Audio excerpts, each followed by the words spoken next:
Un saludo a los estudiantes y profesores del Instituto Tecnológico de las Américas que están participando de este evento. Yo soy la doctora en ciencias Nancy Chacón Arteaga, que presido la cátedra de ética aplicada a la educación moral en valores y ciudadana de la Universidad de Ciencias Pedagógicas Enrique José Varona de La Habana, Cuba. Y debo decirles que me siento muy feliz de estar hoy aquí acompañándolos a ustedes en este evento de la Semana de la Ética. Quiero agradecer a mi colega y amiga, a la máster Librada O'Neill, quien tuvo a bien invitarme para que pudiera compartir con ustedes algunas de las ideas que tienen que ver,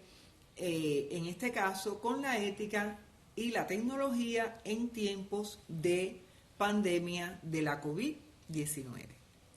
Pensando sobre qué aspectos poder intercambiar con ustedes en un momento tan crucial de la vida de los seres humanos que estamos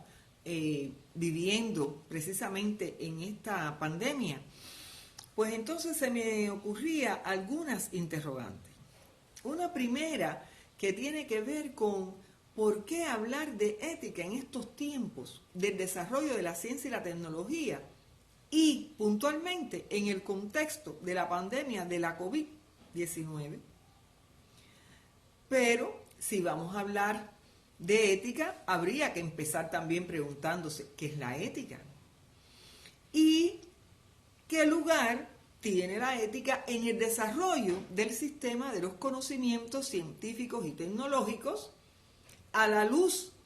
del devenir histórico del desarrollo de la misma hasta los impactos de la COVID-19? Y finalmente, una interrogante que atraviesa las anteriores y que no por enunciarla de último tiene menor importancia, es precisamente qué valor,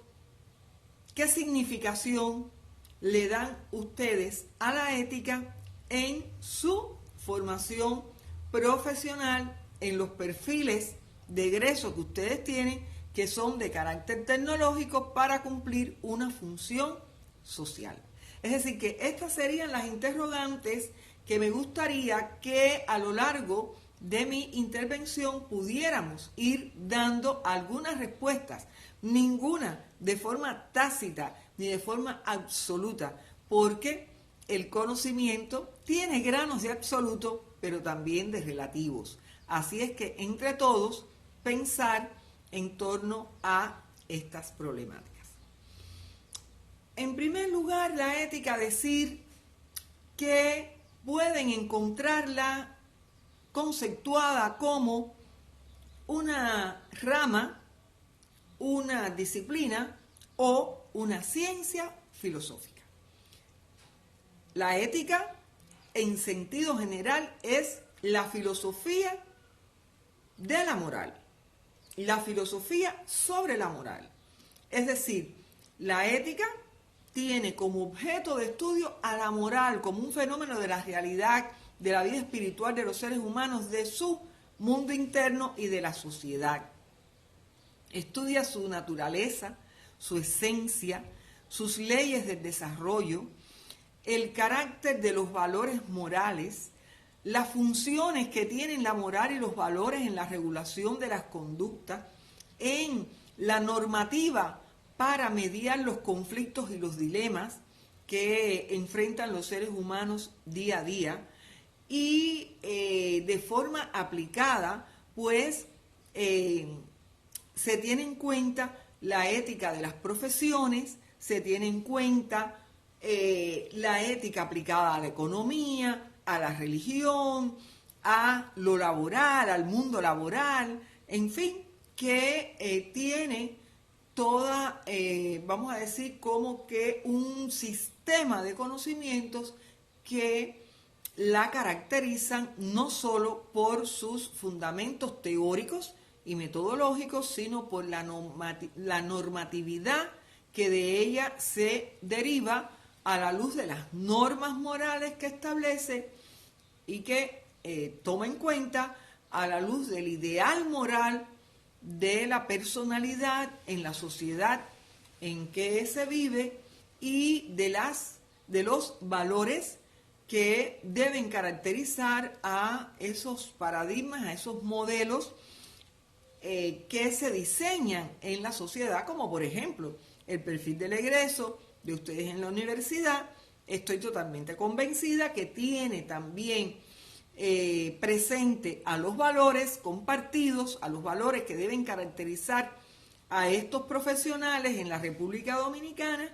y al ideal, al modelo que se debe formar y que debe entonces ser un resultado del proceso formativo en la universidad. Así es que la ética desde este punto de vista tiene una gran importancia, aunque sus orígenes datan del pensamiento filosófico en la antigüedad. Y tenemos en Aristóteles, en ese filósofo de pensamiento y obra enciclopédica, el que primero no solo la ubicó dentro de los sistemas teóricos de la filosofía, sino que además escribió la primera obra, el primer tratado de ética que atesora la humanidad y que Aristóteles se lo dedicó a su hijo. Su hijo se llamaba Nicómaco. Por lo tanto, la obra de Aristóteles es Moral a Nicómaco. Y se conoce como la ética nicomaquea. Nicomaquea, que viene de Nicómaco, que es el nombre que en aquel momento, eran nombres propios que existían en las áreas Aristóteles, de la Grecia antigua, y así se conoció en el devenir de los tiempos esta ética de Aristóteles, que era una ética eminentemente de carácter normativo, porque la preocupación de Aristóteles en su reflexión filosófica sobre la relación del hombre con el mundo y el lugar y papel de la moral es precisamente qué debía hacer el hombre y qué debía no hacer para llegar a ser un hombre virtuoso. Es decir, esta es la ética de las virtudes. Se basaba en el tema de la virtuosidad de los seres humanos. Y esa virtuosidad tenía diferentes categorías, como las habituales, así como las propias de la ética que designan a la moral, el bien y el mal, el tema de la felicidad y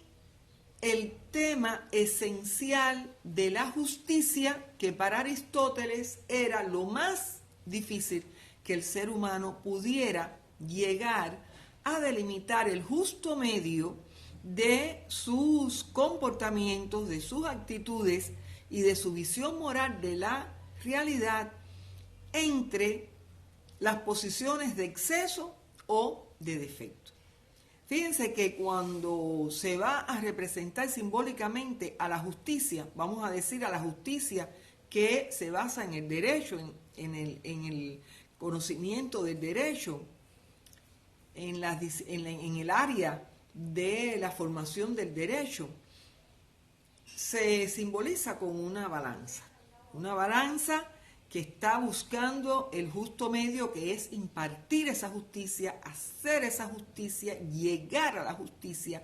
y eso está entonces asociado con esta concepción aristotélica de la justicia. Pero la ética no se quedó en este carácter de la ética normativa y aristotélica, que ha llegado hasta nuestros días. Lo que pasa es que la ética se ha desarrollado en la misma medida en que se ha desarrollado la humanidad, en la misma medida en que se ha desarrollado el sistema de los conocimientos científicos, la técnica y la tecnología, en la misma medida en que los seres humanos, en cada uno de sus lugares, de sus países, de sus contextos de sus asentamientos poblacionales, tienen un etos que ha venido desarrollando en la historia de cada pueblo. Y todo eso hace un desarrollo de la ética que ha tenido diferentes formas de manifestarse y características y exponentes o pensadores que han representado a cada una de esas épocas. Podemos decir que la importancia que ha tenido el tema de la moral por el papel altamente regulador consciente por excelencia que tiene la moral, pues ha estado muy vinculado con el desarrollo de la ciencia y la tecnología. Quiero sugerirles a ustedes que pueden hacer una búsqueda en internet y buscar una pieza que ha heredado la ética y la humanidad, escrita por Albert Einstein a mediados del pasado siglo XX, cuando escribió su mensaje reconocido históricamente como la responsabilidad moral del científico, así es como se conoce ese mensaje que elaboró Einstein al 43 Congreso de la Ciencia y el Progreso, celebrado en Italia en 1950. Y ustedes buscarán el mensaje y lo leerán. ¿Qué dijo Einstein sobre este tema? ¿Por qué Einstein se pronuncia sobre esto? Si Einstein era un físico, un científico, sin embargo, tuvo que apelar a la ética, porque recuerden que Einstein se vio también subsumido en una polémica de época que tuvo que ver con la creación de los artefactos de la bomba atómica a la luz de sus descubrimientos científicos sobre la teoría de la relatividad y las propiedades del átomo. Entonces, en ese sentido, Einstein le dice en ese mensaje a los científicos, él dice a los científicos sensatos del mundo que la responsabilidad moral de todo científico es llegar a descubrir la verdad objetiva y que no dobleguen esa responsabilidad moral de todo científico ante poderes económicos y políticos éticamente ciegos, es decir, que no reconocen a la ética cuando de intereses económicos y políticos se trata.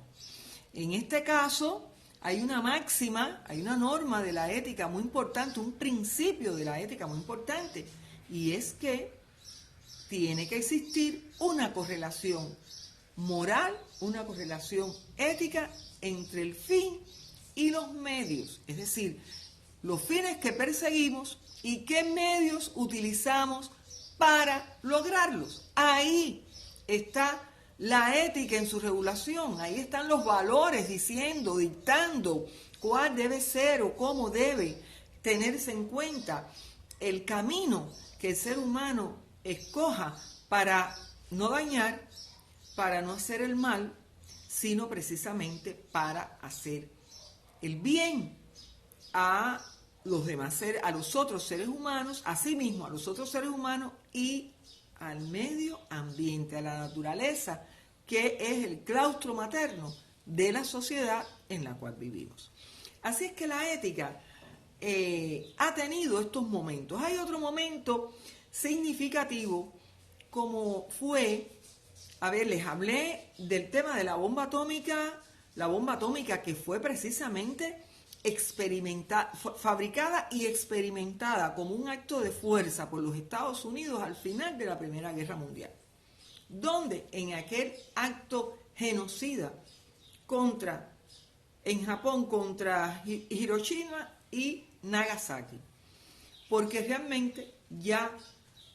la guerra estaba vencida y sencillamente eso fue un acto una muestra de fuerza que causó la muerte prácticamente de los habitantes, de las poblaciones de esas dos islas, y además el daño tan grande al medio ambiente con aquella radioactividad. Se dice que precisamente las personas que lanzaron esa bomba, cuando vieron aquello, que ni ellos mismos sabían qué cosa era a ciencia cierta, como pilotos que tenían esa misión, dijeron: Dios mío, ¿qué hemos hecho? Entonces, esa es la preocupación ética de un científico que, por supuesto, no era de las ciencias sociales, no es del área de la ética, pero sin embargo tuvo que apelar al tema de la responsabilidad moral del científico, que hoy se habla de responsabilidad social, porque esa es una categoría, un valor que hoy ha adquirido una significación mucho mayor. El oncólogo norteamericano Van Reset Potter, en 1970, ya posterior a la Segunda Guerra Mundial, habló de la necesidad de una bioética. ¿Y por qué una bioética si ya teníamos una ética? Porque había que focalizar el tema del respeto y de la responsabilidad ante la vida en el planeta. Cuando decimos en el planeta, ante los seres humanos y ante el propio entorno y la naturaleza. Porque después de los horrores que se vivieron con la experimentación que los nazis hicieron en los campos de concentración con los propios seres humanos, a nombre sencillamente de una superioridad racial de la raza aria de los alemanes en contra de otros seres humanos que no debían existir, y toda aquella cientificidad o aquellos experimentos en laboratorio con el propio cuerpo humano, cuánto puede resistir a esto, cuánto puede hacerse con aquello, qué se puede hacer con la piel del ser humano, fueron cosas totalmente horribles y espantosas que vivió la humanidad. Fue el holocausto de la humanidad. Ustedes debieron seguro que haber visto imágenes, películas, documentales que hay sobre esta historia, sobre este pasaje tan, vamos a decir, este agujero negro, este hueco negro, por decir de alguna manera una analogía. A lo mejor la analogía científicamente no es exactamente lo que quiero decir, pero realmente fue un pasaje bien duro de la humanidad. Y sin embargo, hoy hay rebrotes de esas concepciones neonazis en este caso, y totalmente racistas y segregacionistas que la humanidad aún después de aquello ha vivido. Entonces Potter ha hablado de una bioética, que es un nuevo saber de la ética que tiene que ver con el desarrollo científico, tecnológico y su relación con los seres humanos y con el medio ambiente, es decir, con la vida en el planeta. Y hay principios de la bioética, hay incluso regulaciones internacionales donde se han registrado esos principios a tener en cuenta en el desarrollo de los avances científicos y tecnológicos hoy, que se ha llegado hasta el genoma humano, que se puede incluso hacer clonación, el tema del empleo de las células madres, todo eso que se ha hecho con el buen sentido del bienestar humano, y sin embargo pudiera y puede tener otros caminos que no es precisamente del bienestar. Entonces ahí entra a jugar todas estas reglamentaciones de la bioética. Incluso hay lugares donde existen comités de éticas y de bioética para tener en cuenta el proceder de los científicos o de los tecnólogos y sus implicaciones en los casos de perjuicio a la vida del ser humano y del planeta. Es decir, que tiene un valor y una importancia. El filósofo francés Edgar Morin tiene en los 7 pilares que escribió de la educación para el libro de la UNESCO, en el 2000, él habló de la necesidad de una antropoética. Él es el teórico de la teoría de la complejidad y habló de la necesidad de una antropoética que jugara el papel en este tercer milenio, cosa que es tan importante. Y bueno, tiene todo un desarrollo en esa dirección. Así es que si estamos hablando de todos estos aspectos, imagínense entonces cuánto tiene que ver la ética, la moral y los valores en los tiempos de el coronavirus SARS-CoV-2 que provoca la COVID-19. ¿De qué estamos hablando? ¿Cómo el mundo tan desigual, tan lleno de contradicciones, de tantas diferencias, de tantas brechas entre riquezas y pobrezas, entre países de tecnologías de puntas y otros que ni siquiera asoman a la tecnología sus cabezas y sus miradas? ¿Cómo esa pandemia ha podido impactar en los países cuyos sistemas de salud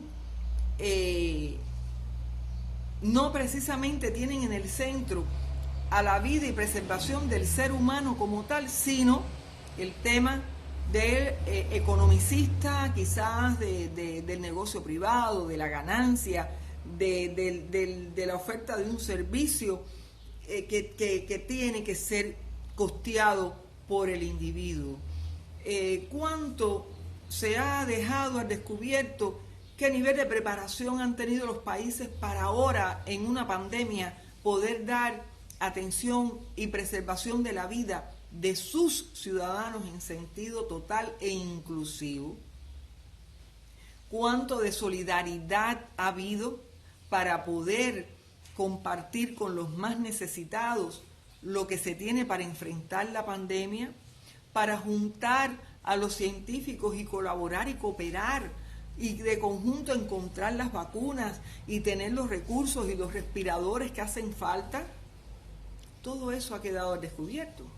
Y ha quedado al descubierto que sí hay solidaridad, que sí hay práctica de solidaridad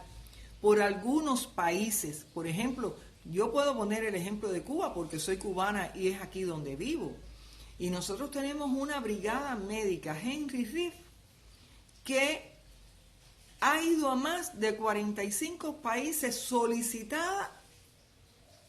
para ayudar a enfrentar en lugares difíciles,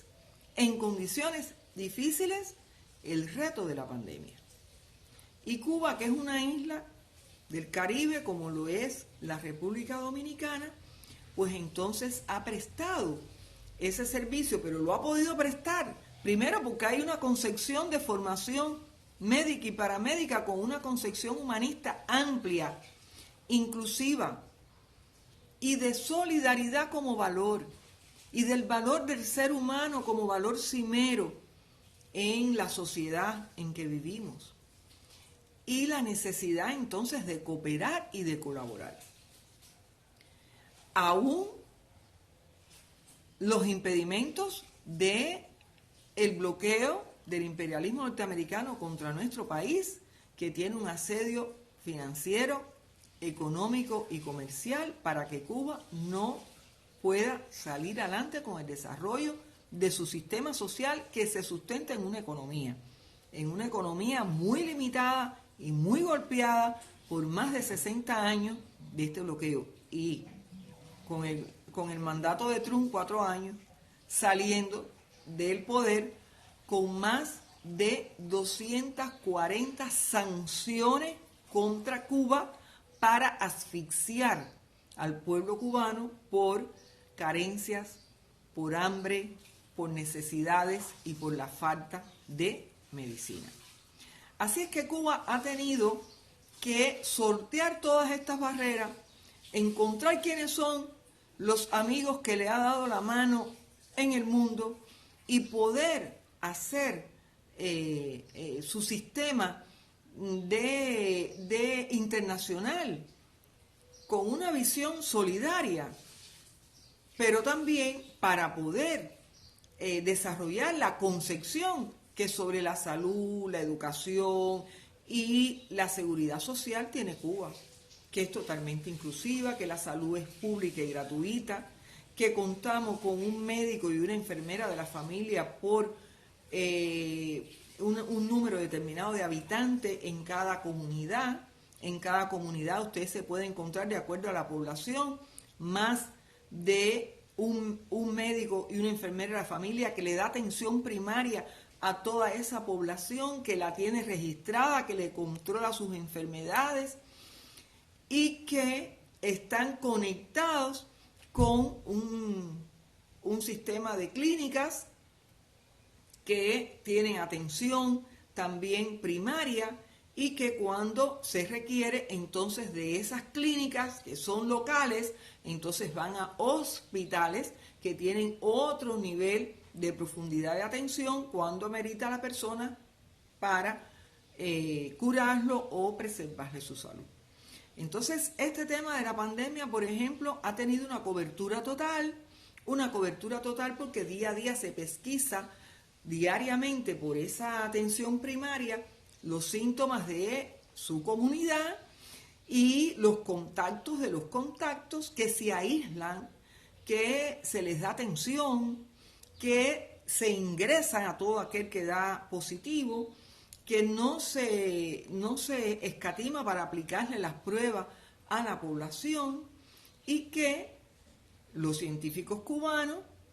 el Instituto Carlos J. Finlay y la industria farmacéutica cubana ha puesto todo lo que tiene, todo lo que hemos producido para poder garantizar desde la prevención hasta la cura, incluso la cura en cada momento y estadio de la enfermedad de la COVID, porque tenemos medicamentos utilizados para otro tipo de enfermedades que han dado resultados y que se han aplicado para la enfermedad de la COVID en determinados estadios que también se han utilizado. Y se ha trabajado en 4 candidatos vacunales. Entonces, ya tenemos uno muy próximo a terminar el tercer ensayo, que se va a aplicar a 44.000 voluntarios, por ejemplo, en la capital, que es una de las zonas más complicadas y de mayor contagio, por ser precisamente la capital del país. Y con otro candidato vacunal, aquí se va a aplicar la Soberana 02 y otro candidato vacunal que se ha denominado Abdala, que es el nombre de un poema de nuestro héroe, de nuestro apóstol de la independencia, José Martí, una obra, una pieza de teatro escrita en versos y que se le ha denominado a ese candidato vacunal Abdala. Se va a aplicar también su ensayo clínico en Santiago de Cuba, que bueno, es otra de las provincias que también tiene determinada complejidad en el desarrollo de la enfermedad. Así es que Cuba va a contar con su propio resultado científico para inmunizar a su población. Pero además, pensando en que también va a apoyar a los otros países interesados y necesitados para que si se va a exportar, se va a producir incluso en otros lugares que se han ido conveniando para poder solidariamente expandir la cura, que es lo que hace falta ahora, que todos nos pongamos en función de la prevención y de la cura. Estos son algunos elementos. Pudiéramos, a ver, si organizamos los temas, he tocado muchos temas, si organizamos los temas, pudiéramos entonces estar dando un curso de posgrado profundizando en cada una de estas aristas porque son cosas muy, muy interesantes. Pero este tema de la ética y el desarrollo tecnológico hoy es algo crucial. Hoy, ante todos los descubrimientos, adelantos científicos que tienen un impacto en los seres humanos y en el medio ambiente, y que el camino que se tome de responsabilidad social o no tanto de responsabilidad, al margen de la responsabilidad y atendiendo a los intereses, puede ser muy nocivo, puede ser letal. Entonces, esto es un elemento que transversaliza la formación de los profesionales todos. No solo de que va a tener una función técnica o tecnológica en la sociedad. Estos temas de la ética y la bioética y los valores son temas que transversalizan toda la educación desde las primeras edades. Porque es que la responsabilidad no se forma ya cuando la persona es adulta ni cuando es un joven. Tiene que venir, como decía Aristóteles, una de las cosas que Aristóteles tiene en su vigencia y actualidad. Desde las tempranas edades hay que trabajar en el carácter de la persona, de los niños en este caso.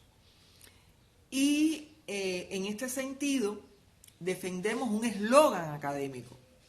Yo que desde los 80 investigo, trabajo con mi equipo de mi universidad, que es un equipo multidisciplinario, no somos solo de filosofía ni de ciencias sociales. Tengo muchos colegas que son de ciencias naturales, tengo colegas que son del área de las ciencias técnicas, tengo colegas que son de las ciencias de la educación, tengo colegas que son incluso de la Facultad de Lenguas Extranjeras, es decir, de todos aquellos que se han interesado y se suman a nuestra cátedra y participan en nuestros proyectos de investigaciones. Y yo defiendo un eslogan académico que dice que toda educación y todo acto o hecho educativo tiene una dimensión ética. Porque si toda educación, desde la que recibimos en nuestros hogares, que no es una institución educativa, pero es la primera institución que nos da y nos mantiene un seguimiento a la educación de nuestros hijos, de nuestros descendientes, hasta la mayoría de edad, porque eso no cesa nunca, esa interacción educativa en la familia. Siempre tiene una finalidad de buscar el bien. Porque nuestros padres siempre nos han dicho, queremos lo mejor para ti y que llegues a ser alguien, pero que llegues a ser alguien de bien. Nadie quiere que su hijo sea alguien de mal. Todo el mundo quiere que sea alguien de bien. Y si la educación, su finalidad siempre está apuntando y orientando hacia el bien, entonces en la educación hay un contenido ético fuerte. Hay un contenido axiológico de los valores, que son los valores, primero que todo, los morales, porque son los que están en la base de la convivencia y de las normas elementales para buscar el equilibrio, ese justo equilibrio entre los seres humanos, entre sí y con su medio ambiente para lograr la vida, la perpetuidad del ser humano y de la vida, es decir, del ser humano en armonía con el entorno, con la naturaleza. Por eso hoy el tema de la educación ambiental es tan importante, porque tiene mucho que ver con la formación de los científicos y los tecnólogos, con la aplicación de sus funciones sociales, donde la responsabilidad social es la categoría clave que se transforma en competencias profesionales para poder tener modos de actuación con un desempeño que realmente lleguen al bien. Así es que este es un tema muy controvertido, porque hay muchas cosas, muchas telas, pudiera decirse, por donde cortar, pero me parece que en esencia estas son algunas de las cuestiones que queríamos apuntar en esta conferencia, y dejarle quizás de tarea y de estudio independiente cómo ustedes valoran el papel de la ética en la formación profesionales de los perfiles tecnológicos en los cuales ustedes egresarán en esa universidad. Yo espero que esa respuesta